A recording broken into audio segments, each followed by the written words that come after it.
Since mga babe, kay maulan dito sa amin, kay wala akong magawa-gawa dito, kay nagatunga lang kami kung kaano magpupondo ang oran ngayon, kay samahin na lang tayo magluto kang apay. Let's go! Hello everyone at maayong buntag sa induwang tanan. So for today's video, ito ay araw nga ng Huwebes at samahan nyo ta kay magkatumot sa ispilan kung anong ginagawa natin dito. Go! Bali nga mga babe, kay sa araw nga na ito ay nalaman namin na may parating na naman nga na bagyo dito sa amin. Like grabe naman ang bagyo ni kay pasunod-sunod talaga mo nag-aarabot pide.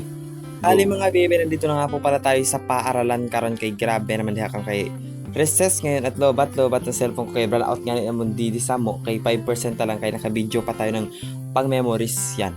Go. Fast forward tayo ng 2 araw mga babe dahil eto na nga ay Sabado na. Oh. Grabe naman kay 2 araw na nakalipas nung kay mamatay ni. At sa araw na to mga babe ay landfall na nga ng ng sinasabi nilang bagyo kay maulan na talaga dito sa amin kay nakatunga na lang kuya nyo kay grabe kay giupo-upo na lang ako dito sa bahay kay maulan talaga dito sa amin like grabe naman hiya ka mo. Thankful nga kayo mga babe dahil nga ang Sorsogon nga ay hindi nga dinaanan ng bagyong sinasabi nila. Dahil dinetect ko nga ito mga babe sa sinabi ng aming teachers na Project Noah at ayun mga babe talaga natatrack niya talaga yung bagyo kung saan daraan at kung ano mga lugar ang daraanan nito. Kaya kung gusto niyo makita ang bagyo natin ngayong semana na to, i-search niyo na lang sa inyong Chrome ang Noah at ang kanyang profile mga babe ay yung violet at saka white, yung pinaghalong violet at saka white at makita niyo na lang doon. Go! Back to the video na tayo everyone dahil nga sa part na nga ito ay nagaluto na nga ako.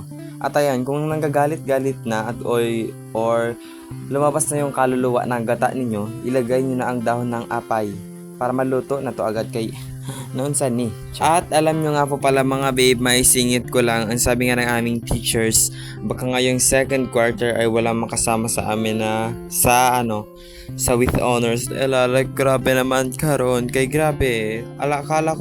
Akala ko mga babe may masasama sa amin pero first time ata itong mawawala ng with honors sa amin. Like, grabe naman yan. Pero mga babe, alam nyo ang gas hindi talaga papayag yan at hindi tayo magpapatalo. Kaya do your best na lang mga gas. Kaya natin to. Konting tiis na lang, graduate na tayo. Go. Dahil nga mga babe, ang request nga ng aming teachers kahit 5 with highest honor na lang mga babe sa stage. Pero mga babe, kung mawawalan niya ng with honors ngayong second quarter dito sa amin, hay nako, malabo nang maabot ang with highest honor sa stage mga babe pag-graduate namin. Like grabe, paano kaya to mga babe mariresolve ba? Alam nyo mga babe, kaya hindi talaga makapaniwala ang aking mga kaklase na mawawalan nga sa amin ng with honors ngayong second quarter. Like grabe talaga, hindi talaga kayo makapaniwala mga babe dahil todo effort talaga kami sa pag-aaral tas malalaman lang namin na mawawalan sa amin ng with honors. Alam niyo mga babe, ay nako, di talaga na matanggap-tanggap yun.